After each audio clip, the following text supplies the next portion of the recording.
চলমান বৈষম্য বিরোধী ছাত্র আন্দোলনের খবর দেশীয় গণমাধ্যমের পাশাপাশি আন্তর্জাতিক গণমাধ্যমেও উল্লেখযোগ্যভাবে স্থান পাচ্ছে। শনিবার কাতার ভিত্তিক সংবাদ মাধ্যম আল জাজিরা, টিআরটি ওয়ার্ল্ড, আরব নিউজ সহ বিশ্বের বিভিন্ন গণমাধ্যম বাংলাদেশের আন্দোলনের খবর ফলাও করে প্রকাশ করছে। বাংলাদেশে ছাত্রদের আন্দোলন অব্যাহত, দেশব্যাপী অসহযোগ আন্দোলনের ডাক শীর্ষক শিরোনামে কাতার ভিত্তিক সংবাদ মাধ্যম আল জাজিরা বলেছে, বাংলাদেশের সরকারি চাকরিতে কোটা নিয়ে গত মাসে শিক্ষার্থীদের বিক্ষোভে নিহত অন্তত 200 জনের বেশি মানুষ।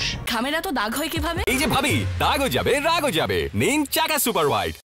এই হতাহতের বিচারের দাবিতে বিক্ষোভকারীরা রাস্তায় নেমেছেন।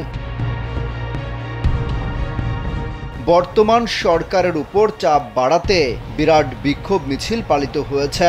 এ সময় ছাত্র নেতারা দেশজুড়ে অসহযোগ আন্দোলনের ডাক দিয়েছেন।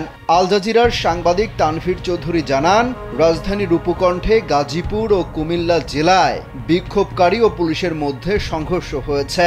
ছাত্র আন্দোলন এখন গণ আন্দোলনে রূপ নিয়েছে। এই আন্দোলনে বিভিন্ন শ্রেণী পেশার মানুষ যোগ দিয়েছেন। তারা সরকারের পদত্যাগের দাবি জানিয়েছে। অন্যদিকে প্রধানমন্ত্রী শেখ হাসিনা আন্দোলনকারী নেতাদের গণভবনে আলোচনার আহ্বান জানিয়ে বলেছেন, তার দরজা সবসময় খোলা রয়েছে। প্রতিবেদনে বলা হয়েছে, প্রধানমন্ত্রী বিক্ষোভকারীদের সঙ্গে আলোচনার জন্য 3 জন ঊর্ধ্বতন কর্মকর্তাকেও নিয়োগ করেছেন।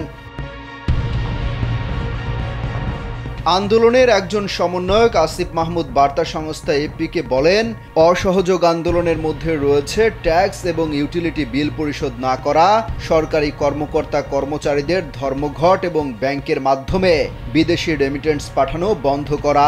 সংবাদ মাধ্যম টিআরটি ওয়ার্ল্ড শিরোনাম করেছে, বাংলাদেশের শিক্ষার্থীরা দেশজুড়ে অসহযোগ আন্দোলনের ডাক দিয়েছে। এতে বলা হয়েছে, সরকার বিক্ষোভকারীদের উপর মারাত্মক পুলিশি দমনপীড়ন চালিয়েছে। এমন পরিস্থিতিতে ছাত্র নেতারা দেশজুড়ে অসহযোগ আন্দোলনের ডাক দিয়েছেন। দেশজুড়ে সেনা মোতায়েনের পর শৃঙ্খলা ফিরলেও মুসলিম সংখ্যাগরিষ্ঠ দেশটিতে শুক্রবার জুমার নামাজের পর বিপুল সংখ্যক জনতা রাস্তায় নেমে আসে। আন্দোলনকারী নেতারা তাদের দাবি মেনে নেয়ার জন্য সরকারের উপর আরও চাপ সৃষ্টির অংশ হিসেবে এই কর্মসূচি পালন করেন।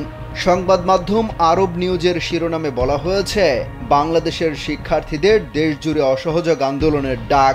এছাড়া ভারতীয় সংবাদ মাধ্যম the Hindu, south China morning post, the news international, Pakistani সংবাদ মাধ্যম ডন সহ বিভিন্ন আন্তর্জাতিক গণমাধ্যম বাংলাদেশের চলমান আন্দোলনের খবর ফলাও করে প্রকাশ করেছে।